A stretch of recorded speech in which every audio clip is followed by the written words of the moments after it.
سورہ یاسین، اس کا عنوان اللہ کی توحید ہے، آخرت ہے اور رسالت ہے۔ اس میں حضرت حبیب نجار کا واقعہ بھی ہے، اور اس سورت کے اسماء توقیفی میں سے، توقیفی کہتے ہیں جو نام اللہ کی طرف سے عطا ہو گیا، تو یاسین اللہ کی طرف سے دیا گیا نام ہے۔ معنی کیا ہے؟ ایک معنی ہے یا انسان، ایک معنی ہے یا سید المرسلین صلی اللہ علیہ وسلم، حضور علیہ الصلوۃ والسلام کو ایڈریس کیا جا رہا ہے، یا محمد صلی اللہ علیہ وسلم۔ اور حضرت سعید بن جبیر فرماتے ہیں ہوا اسم من اسماء سیدنا محمد صلی اللہ علیہ وسلم۔ دلیل کیا ہے؟ اللہ نے یاسین کے فوراً بعد والقرآن الحکیم انک لمن المرسلین کہا ہے۔ بعض اہل علم کی رائے یہ ہے کہ الیاسین، سلام علی الیاسین، مراد ہے کہ سلام ہو آل یاسین پر، یعنی آل محمد صلی اللہ علیہ وسلم پر۔ ایک رائے یہ بھی ہے، اور ایک رائے یہ ہے کہ انہ اسم من اسماء القرآن، کہ یاسین قرآن کے ناموں میں سے ایک۔ حضور علیہ الصلوۃ والسلام نے فرمایا، اور یہ سنن نبی داؤد کی حدیث ہے، اقرؤوا یاسین علی موتاکم، اپنے مردوں پر سورہ یاسین پڑھا کرو۔ اب یہ دونوں طرح سے ہے، کوئی مر چکا ہے اس کے ایصال ثواب کے لیے سورہ یاسین پڑھو، کسی کی روح نکلنے والی ہے تو نزا کی سختی کو آسان کر دیتی ہے سورہ یاسین کی تلاوت۔ شیخ اکبر محی الدین ابن العربی رحمۃ اللہ علیہ نے لکھا ہے کہ بچپن میں شدید بیمار پڑ گئے، یہاں تک کہ لگتا تھا کہ اب آخری وقت آ گیا، تو فرماتے ہیں کہ میں نے خواب میں دیکھا کہ کوئی چیز ہے جو بڑی خوفناک شکل میں مجھے نقصان پہنچانا چاہتی، تو فرماتے ہیں کہ وہ چیز میری طرف بڑھ رہی ہے، اچانک بہت خوبصورت شکل میں کوئی وجود آیا اور اس خراب چیز کو وہاں سے مار کر بھگا دیا۔ تو فرماتے ہیں کہ میں نے اس سے پوچھا تم کون ہو؟ تو اس خوبصورت شکل کی شخصیت نے کہا میں سورہ یاسین ہوں۔ فرماتے ہیں میری آنکھ کھلی تو دیکھا کہ بخار ختم ہو گیا، اور میرے والد میرے سرہانے بیٹھ کر سورہ یاسین کی تلاوت فرما رہے ہیں۔ آپ دیکھ رہے ہیں بیماروں کے لیے بھی شفا ہے۔ آپ صلی اللہ علیہ وسلم نے فرمایا ان لکل شیء قلبا، ہر چیز کا کیا ہوتا ہے؟ قلب ہوتا ہے، مرکز، ہر چیز کا ایک مرکز ہوتا ہے۔ وقلب القرآن یاسین، اور قرآن کا دل سورہ یاسین ہے۔ ومن قرأ یاسین کتب اللہ له بقراءتها قراءة القرآن 10 مرات، اور فرمایا جو شخص ایک مرتبہ سورہ یاسین کی تلاوت کرے گا اللہ تعالیٰ اسے 10 مرتبہ قرآن پڑھنے کا ثواب عطا فرمائے گا۔ حضور علیہ السلام نے فرمایا من قرأ یاسین فی لیلۃ، اگر کسی نے کسی بھی رات میں سورہ یاسین کی تلاوت کی، نیت کیا تھی؟ ابتغاء وجہ اللہ، کہ مجھے اللہ کی رضا چاہیے، اللہ کا دیدار چاہیے، غفر لہ، اللہ اس کی مغفرت فرما دے۔ سورہ یاسین کی تلاوت، سبحان اللہ۔ سورہ یاسین کو قلب القرآن بھی کہتے ہیں، اور امام غزالی کہتے ہیں کہ اس کو قلب القرآن کیوں کہتے ہیں؟ کیونکہ قلب پر پورے جسم کی صحت کا مدار ہوتا ہے، قلب صحیح ہوگا تو پورا۔ تو فرماتے ہیں کہ کیونکہ اس صورت میں ایمان، حشر، نشر، توحید، رسالت، آخرت کا ذکر ہے، اور اسی پر کل ایمان کی بنیاد ہے، تو اس لیے اسے قلب القرآن کہا جاتا ہے۔ اس کو سورۃ المعمہ بھی کہا جاتا ہے۔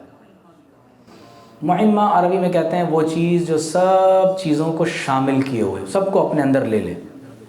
اپنی رحمت کے دامن میں سب کو شامل کر لے۔ تو حضور علیہ الصلوۃ والسلام نے فرمایا، اور راوی ابو بکر صدیق رضی اللہ تعالیٰ عنہ، سورۃ یاسین تدعا فی التوراۃ المعمہ، فرمایا کہ سورہ یاسین کا تورات میں اللہ نے نام سورہ معمہ رکھا ہے۔ تو صحابہ نے پوچھا یا رسول اللہ صلی اللہ علیہ وسلم یہ معمہ کیا ہے؟ فرمایا تعم صاحبہا بخیر الدنیا والآخرہ، جو سورہ یاسین کی تلاوت کرے گا تو سورہ یاسین اسے اللہ کی دنیا اور آخرت میں تمام خیر عطا کر دے گی۔ وَتُكَابِدُ عَنْهُ بَلْوَ الدُّنْيَا، سورہ یاسین کی تلاوت دنیا کی پریشانیوں کو دور کر دیتی ہے۔ وَتَدْفَعُ عَنْهُ أَحْوَالَ الْآخِرَةِ، اور آخرت کا حال پریشانی کو سورہ یاسین کی تلاوت ختم کر دیتی ہے۔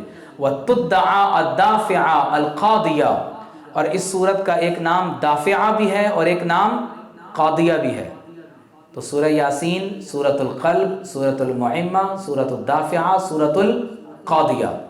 دافعہ کیوں کہتے ہیں؟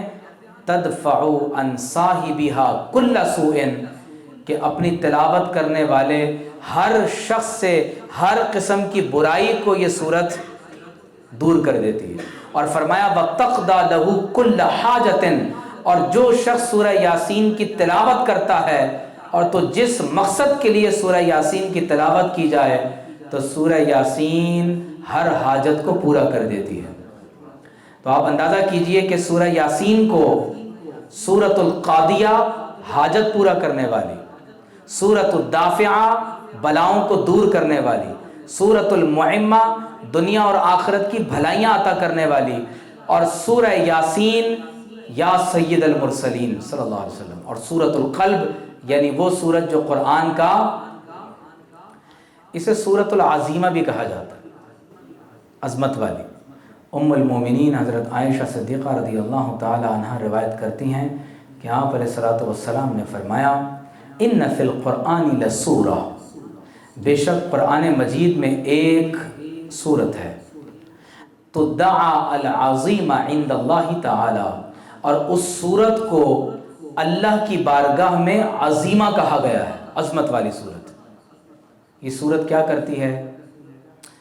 فرمایا یدعا صاحبها الشریف عند اللہ، فرمایا جو اس سورت کی تلاوت کرے گا تو اس سورت کی تلاوت کا کیا جانا اللہ کی بارگاہ میں تلاوت کرنے والے کو شرف عطا کرنے والا بنا دے گا۔ اللہ شرف عطا فرمائے، شریف ہو جائے گا، شرف والا ہو جائے گا۔ یشفع صاحبها یوم القیامہ فی اکثر من ربیع و مضر، اور قیامت کے دن یہ سورت تلاوت کرنے والے کی شفاعت کرے گی۔ تو وہ سورت کون سی ہے؟ فرمایا وہی سورۃ یاسین، وہ سورت سورہ، اس کو سورہ حبیب نجار بھی کہتے ہیں، کیونکہ اس سورت میں ایک بہت بڑی بزرگ شخصیت کا ذکر ہے، اللہ والے کا ذکر ہے۔ وَجَاءَ مِنْ أَقْصَى الْمَدِينَةِ رَجُلٌ يَسْعَى، شہر کے کنارے سے ایک شخص بھاگتا ہوا آیا۔ دین کا کام کرنا آسان نہیں ہے، آپ ابھی پڑھیں گے، اس میں آپ کو اس سے ہمت ملے گی۔ اللہ کے ایک نبی ایک علاقے میں تبلیغ کے لیے آئے، لوگوں نے کہا رجم کر دیں گے تمہیں۔ متعدد لوگ اس علاقے میں تبلیغ کے لیے آئے، قوم کے لوگوں نے گھیر لیا، کہنے لگے پتھر مار مار کر مار دو ان کو۔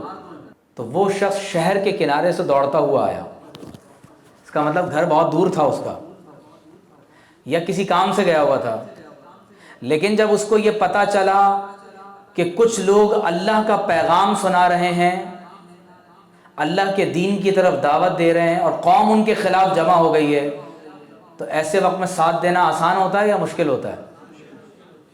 بہت مشکل ہوتا ہے۔ تو وہ شخص شہر کے کنارے سے دوڑتا ہوا آیا اور کیا کہا؟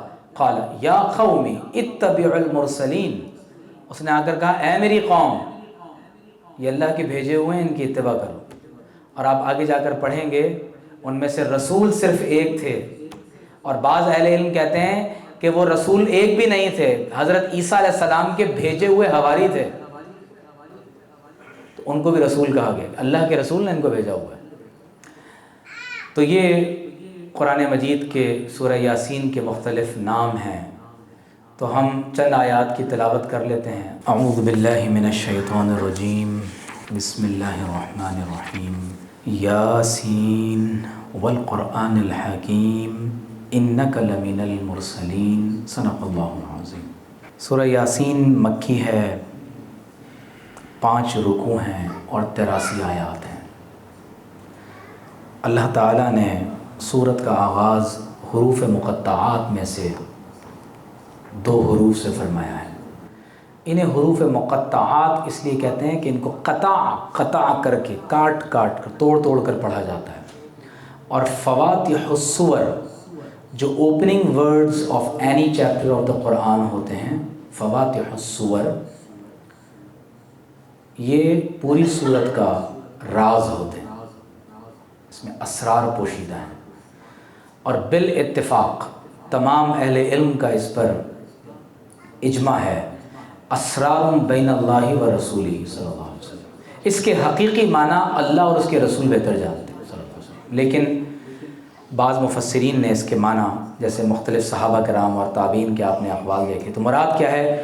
یا سید المرسلین، دراصل اللہ تعالیٰ اپنے حبیب مصطفیٰ صلی اللہ علیہ وآلہ وسلم کو خطاب فرما رہا ہے۔ والقرآن الحکیم، قسم ہے قرآن کی جو پر از حکمت ہے، حکمت سے بھرا ہوا ہے۔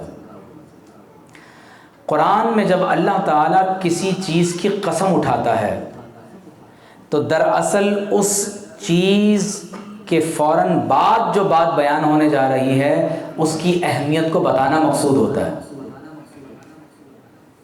ذرا غور کیجئے، ہم کیا کہتے ہیں؟ اللہ کی قسم میں نے یہ کام نہیں کیا، قرآن کی قسم میں وہاں گیا تھا۔ آپ دیکھ رہے ہیں، ہم قسم اٹھاتے ہیں اگلی بات کو، اللہ تعالیٰ اپنے کلام کی قسم خود اٹھا رہا ہے۔ کیوں؟ انک لمن المرسلین، بے شک یا رسول اللہ آپ اللہ کے بھیجے ہوئے رسولوں میں سے ہیں۔ تو اس کا مطلب یہ ہوا کہ حضور علیہ الصلاۃ والسلام کی رسالت پر سب سے بڑی دلیل قرآن حکیم ہے، اور ہر نبی کو جو معجزہ دیا گیا وہ زمان و مکان کے ساتھ مقید ہے۔ آج آپ موسیٰ علیہ السلام کا عصا اور نوح علیہ السلام کی کشتی نہیں دیکھتے، لیکن قرآن کی صورت میں محمد الرسول اللہ صلی اللہ علیہ وآلہ وسلم کا معجزہ ہمارے پاس آج بھی موجود ہے اور قیامت تک موجود رہے گا۔ اسی لیے شیخ اکبر نے لکھا ہے کہ یہ پوری کائنات اللہ کے وجود پر دلیل ہے، لیکن آپ صلی اللہ علیہ وسلم کا وجود مسعود اللہ تعالیٰ کے وجود اور اس کی وحدانیت کی سب سے بڑی دلیل ہے۔ کیوں؟ اگر کوئی حضور جیسا نہیں ہو سکتا تو اللہ تبارک و تعالیٰ کا کوئی شریک ہونا، جب حضور کا کوئی شریک نہیں ہو سکتا تو اللہ کا کوئی شریک کیسے ہو سکتا ہے؟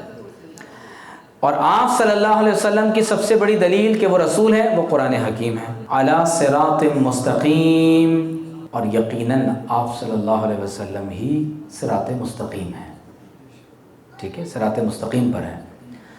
تو وہ جو ہم دعا کرتے ہیں نا، اہدنا الصراط المستقیم، یا اللہ ہمیں سیدھا راستہ دکھا دے، تو سیدھا راستہ کس کا راستہ ہے؟